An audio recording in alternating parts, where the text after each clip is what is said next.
ಈಗಾಗಲೇ ಒಂದು ಬಿಬಿಎಂಪಿಯ ಬ್ರೇಕಿಂಗ್ ನ್ಯೂಸ್ ಕೂಡ ಬರ್ತಾ ಇದೆ. ಜೆಡಿಎಸ್ ನ 4 ಕಾರ್ಪೊರೇಟರ್ ನಾಟ್ ರೀಚೇಬಲ್ ಆಗಿದ್ದಾರೆ. 4 ಸದಸ್ಯರ ಸಂಪರ್ಕಕ್ಕೂ ಕೂಡ ನಾಯಕರು ಸತತವಾಗಿ ಪ್ರಯತ್ನ ಮಾಡ್ತಿದ್ದಾರೆ.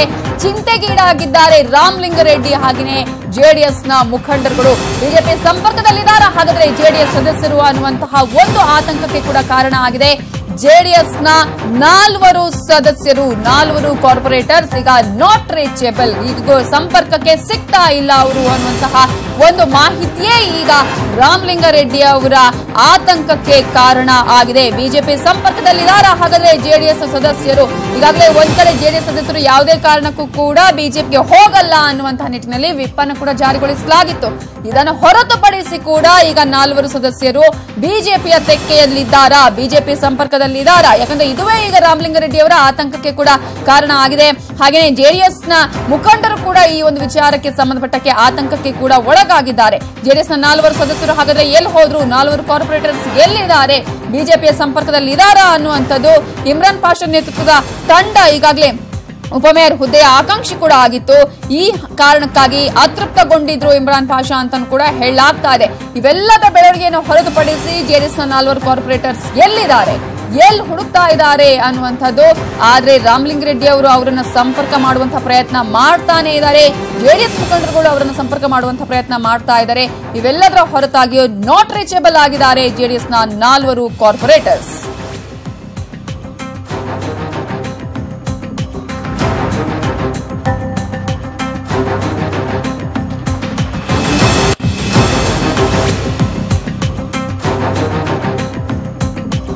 ಅತೃಪ್ತ 4 ಸದಸ್ಯರು ಅಂತಾನೆ ಈಗಾಗಲೇ ಹೇಳಲಾಗ್ತಾ ಇತ್ತು ಜೆಡಿಎಸ್ ನ ಕಾರ್ಪೊರೇಟರ್ಸ್ಗೆ. ಈಗ ಅದನ್ನ ಸತ್ಯ ಮಾಡ್ತಾರಾ? ಬಿಜೆಪಿಗೆ ಈಗಾಗಲೇ ಸಂಪರ್ಕಕ್ಕೆ ಸಿಕ್ಕಿದಾರಾ? ಹಾಗಾದ್ರೆ ಹ್ಯಾರಿಸ್ ಬಣದವರು ಅಂತಾನು ಕೂಡ ಹೇಳಲಾಗ್ತಾ ಇತ್ತು. ಸೌಮ್ಯ ಪರವಾಗಿ ಸಾಕಷ್ಟು ಕಾಂಗ್ರೆಸ್ನ ಮುಖಂಡರುಗಳು ಪ್ರಯತ್ನವನ್ನ ಮಾಡಿದ್ರು, ಆದ್ರೆ ಸಿಕ್ಕಿಲ್ಲ ಅನ್ನುವಂಥದ್ದು ಒಂದು ಕಡೆ. ಆದ್ರೆ ಕಾಂಗ್ರೆಸ್ನಲ್ಲಿ ಇನ್ನೊಂದು ಕಡೆ ಜೆಡಿಎಸ್ ಕಡೆ ನಾವು ಗಮನಿಸೋದಾದ್ರೆ ಜೆಡಿಎಸ್ ನ ಅತೃಪ್ತ ಕಾರ್ಪೊರೇಟರ್ಸ್ ಕೂಡ ಈಗ ಬಿಜೆಪಿ ತೆಕ್ಕೆಗೆ ಸೇರಿಕೊಳ್ತಾರಾ, ಬಿಜೆಪಿಯ ಸಂಪರ್ಕದಲ್ಲಿ ಇದ್ದಾರಾ ಅನ್ನುವಂಥದ್ದು ಸಾಕಷ್ಟು ಕುತೂಹಲಕ್ಕೆ ಕಾರಣ ಆಗಿದೆ. ಜೆಡಿಎಸ್ ನ 4 ಕಾರ್ಪೊರೇಟರ್ಸ್ ಅಂತೂ ಈಗ ನಾಟ್ ರೀಚೇಬಲ್ ಆಗಿದ್ದಾರೆ ಅನ್ನುವಂತಹ ಮಾಹಿತಿ ಲಭ್ಯ ಆಗ್ತಾ ಇದೆ. ಇವಾಗ ಡೀಟೇಲ್ಸ್ ಕೊಡೋದಕ್ಕೆ ನಮ್ಮ ರಿಪೋರ್ಟರ್ ಥಾಮಸ್ ಪುಷ್ಪರಾಜ್ ಈಗ ಫೋನ್ ಸಂಪರ್ಕದಲ್ಲಿದ್ದಾರೆ. ಥಾಮಸ್, ಈಗಾಗಲೇ ಜೆಡಿಎಸ್ ನ 4 ಕಾರ್ಪೊರೇಟರ್ಸ್ ಹಾಗಾದ್ರೆ ರಾಮಲಿಂಗಾರೆಡ್ಡಿ ಅವರ ಸಂಪರ್ಕದಲ್ಲಿ ಇಲ್ವಾ, ಜೆಡಿಎಸ್ ಶಾಸಕರ ಸಂಪರ್ಕದಲ್ಲಿ ಇಲ್ವಾ? 4 ಪೈಕಿ ಈಗಾಗಲೇ ಇಮ್ರಾನ್ ಪಾಷಾ ಈಗಾಗಲೇ ಬಂದಿದ್ದಾರೆ. ಯಾಕಂತಂದ್ರೆ ತಮ್ಮ ರಾಜಕೀಯ ಧ್ರುವಂತನ ಅವ್ರು ಕರ್ಕೊಳ್ಳುವಂತ ಜಮೀರ್ ಅಹಮದ್ ಜೊತೆಗೆ ಅವ್ರು ಈಗಾಗಲೇ ಬಂದಿದ್ದಾರೆ. ಹಾಗಾಗಿ 4 ಜೆಡಿಎಸ್ ಕಾರ್ಪೊರೇಟರ್ಗಳ ಪೈಕಿ ಒಂದು ಏನು ಆತಂಕ ದೂರವಾಗಿದೆ, ಅದು ಇಮ್ರಾನ್ ಪಾಷಾ ಅವರು ಬಂದಿರೋದ್ರಿಂದ. ಹಾಗಾಗಿ 3 ಜನ ಕಾರ್ಪೊರೇಟರ್ಗಳು Manjunath Laggere ward corporator, BTM Devadas ಮತ್ತೆ ನಾಜಿಮತ್ ಆಲಂ ಕೇರ್ ಮಾರ್ಕೆಟ್ ವಾರ್ಡ್ ಕಾರ್ಪೊರೇಟರ್ ಆಗಿರುವಂತಹ 3 ಕಾರ್ಪೊರೇಟರ್ಗಳು ಇನ್ನೂ ಆಗಮಿಸಿಲ್ಲ. ಬಹುಶಃ ಅವರು ಬರ್ದೇ ಇರುವಂತದ್ದು ಕೂಡ ಸಾಕಷ್ಟು ಗುಮಾನಿಗಳಿಗೂ ಕೂಡ ಕಾರಣವಾಗ್ತದೆ. ಇನ್ನೊಂದ್ ಕಡೆ ಇಬ್ರು ಪಕ್ಷೇತರ ಕಾರ್ಪೊರೇಟರ್, ಒಬ್ರು ಹೊಯ್ಸಳ ನಗರ ವಾರ್ಡ್ ಕಾರ್ಪೊರೇಟರ್ ಆಗಿರುವಂತಹ ಆನಂದ್ ಕುಮಾರ್ ಮತ್ತೆ ರಮೇಶ್ ಅವರು ಇಬ್ರು ಕೂಡ ಇನ್ನೂ ಕೂಡ ಆಗಮಿಸಿಲ್ಲ. ಒಟ್ಟು 5 ಜನ ಕಾರ್ಪೊರೇಟರ್ಗಳು ಏನು ಜೆಡಿಎಸ್ ಮತ್ತೆ ಕಾಂಗ್ರೆಸ್ ಮೈತ್ರಿ ಜೊತೆಗೆ ಗುರುತಿಸಿಕೊಂಡಿದ್ರು, ಅವರು ಆಗಮಿಸ್ತಾ ಇರುವಂತದ್ದು ಕೂಡ ಸಾಕಷ್ಟು ಆತಂಕಗಳು ಎಡೆ ಮಾಡ್ತಿದೆ. ಆದ್ರೆ ರಾಮಲಿಂಗಾರೆಡ್ಡಿ ಅವರು ಸ್ಪಷ್ಟವಾಗಿ ನಮ್ಗೆ ವಿಶ್ವಾಸ ಇದೆ, ಅವ್ರು ಬಂದು ನಮ್ಮ ಪರವಾಗಿ ಮತವನ್ನು ಚಲಾವಣೆ ಮಾಡ್ತಿದ್ದಾರೆ. ಯಾಕಂದ್ರೆ ಜೆಡಿಎಸ್ ಈಗಾಗಲೇ ವಿಪ್ ಜಾರಿ ಮಾಡಿದೆ.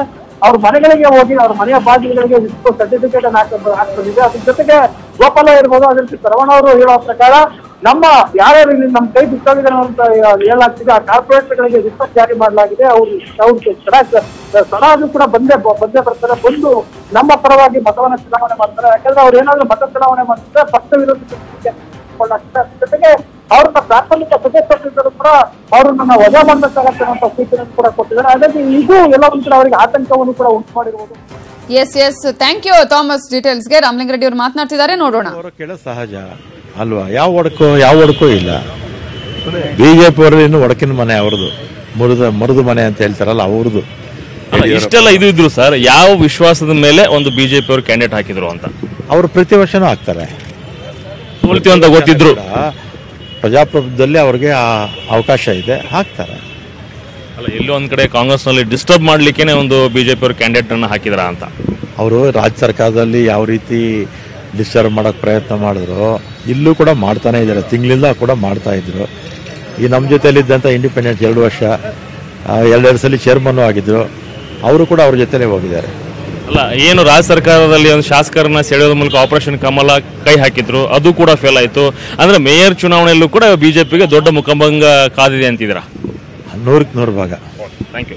ನಾವು ನೋಡಿದ್ವಿ ಬಿಜೆಪಿಗೆ ಮೇಯರ್ ಚುನಾವಣೆಯಲ್ಲೂ ಕೂಡ ದೊಡ್ಡ ಮುಖಭಂಗ ಆಗುತ್ತೆ.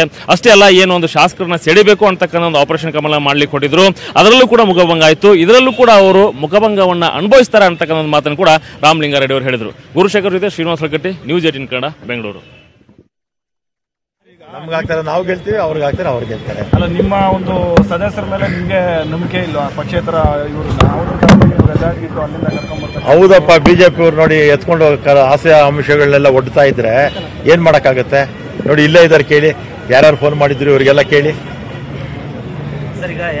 ಅಲ್ವಾ?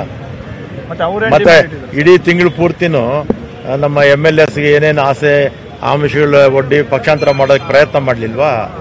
ನಿಮ್ಮ ಮಾಧ್ಯಮಗಳಲ್ಲೇ ಬಂತು. ಇಲ್ಲೂ ಅದನ್ನೇ ಇಟ್ಟಿದ್ದಾರೆ ಸರ್. ಈಗ ಯಾರು ಪಕ್ಷೇತರ ಯಾವ ಡಿಮ್ಯಾಂಡು ಇಲ್ಲ. ಚೇರ್ಮನ್ಶಿಪ್ ಕೊಡ್ತಾರೆ ಯಾವ ಡಿಮಾಂಡ್ ಅಲ್ಲ, ಈಗ ಇಲ್ಲೇ ಇದಾರೆ, ಕೇಳಿ, ಡಿಮ್ಯಾಂಡ್ ಇದೆಯಾ ಅವ್ರದ್ದು? ಚೇರ್ಮನ್ಶಿಪ್ ಕೊಡ್ತಾರೆ ಅಂತ ಹೇಳಿದ್ದಾರೆ. ಹಿಂದೆನೂ ಕೇಳಿಲಿ, ಹಿಂದೆ ನಾವು JDS ಪಕ್ಷೇತರು ಯಾವ ರೀತಿ ಸ್ಥಾನಗಳನ್ನು ಹಂಚ್ಕೊಳ್ತಾ ಇದ್ವೋ ಮುಂದಕ್ಕೂ ಕೂಡ ಅದೇ ರೀತಿ ಹಂಚ್ಕೊಳ್ತೀವಿ. ಕಾಂಗ್ರೆಸ್ ನಲ್ಲಿ ಅತೃಪ್ತ ಕಾರ್ಪೊರೇಟರ್ಸ್ ಇದ್ದಾರೆ. ಈಗ ಹ್ಯಾರಿಸ್ ಅವರು ಕೂಡ ಸೋಮೇಶ್ ಶಿವಕುಮಾರಿಗೆ ಮೇಯರ್ ಸ್ಥಾನ ಕೊಡಿಸಬೇಕು ಅಂತ ಹೇಳಿ ಟ್ರೈ ಮಾಡಿದ್ರು. ಕೊನೆ ಕ್ಷಣದವರೆಗೂ ಹೋರಾಟ ಸಿಗಲಿಲ್ಲ. ಈಗ ಅಸಮಾಧಾನ ಇದೆ. ಇರಿ, ಒಂದು ಸ್ಥಾನಕ್ಕೆ 2-3 ಆಕಾಂಕ್ಷಿಗಳು ಇದ್ದೇ ಇರ್ತಾರೆ ಅಲ್ವಾ? ಈಗ ಅವರು ಅಷ್ಟೇ ವಿರೋಧ ಬಿಜೆಪಿನಲ್ಲಿ ಅಲ್ಲೂ ಕಿತ್ಲಾಟ ಇದೆ. 3-4 ಜನ ನಾನಾಗ್ಬೇಕಂತ ಅವರಲ್ಲೂ ಕೂಡ ಕಿತ್ಲಾಟ ಇತ್ತು. ಕಿತ್ಲಾಟ ಅಂದ್ರೆ ಅದೇನು ಪಕ್ಷ ವಿರೋಧಿ ಚಟುವಟಿಕೆ ಅಂತಲ್ಲ, ಇದಿರುತ್ತೆ, ಎಲ್ಲರಿಗೂ ಆಸೆ ಇರುತ್ತಲ್ಲ ಆಗಬೇಕು ಅಂತ. ಅದೇ ರೀತಿ ಬಿಜೆಪಿಯಲ್ಲಿ ಇರುತ್ತೆ, JDS ಅಲ್ಲಿ ಇರುತ್ತೆ, ಕಾಂಗ್ರೆಸ್ ಅಲ್ಲಿ ಇರುತ್ತೆ. ಕೇಳೋದು ತಪ್ಪೇನಿಲ್ಲ ಅಲ್ವಾ? ಸರ್, ಆಮೇಲೆ JDS ನಲ್ಲೂ ಕೂಡ ಸಾಕಷ್ಟು ಅಸಮಾಧಾನ ಇದೆ. ಈಗ JDS ಅವರು ಅವ್ರ ಪಕ್ಷದ ವರಿಷ್ಠಿದ್ದಾರೆ, ಅವರು ಸಾಲ್ವ್ ಮಾಡ್ತಾರೆ ಬಿಡಿ. ಇದು ಸರ್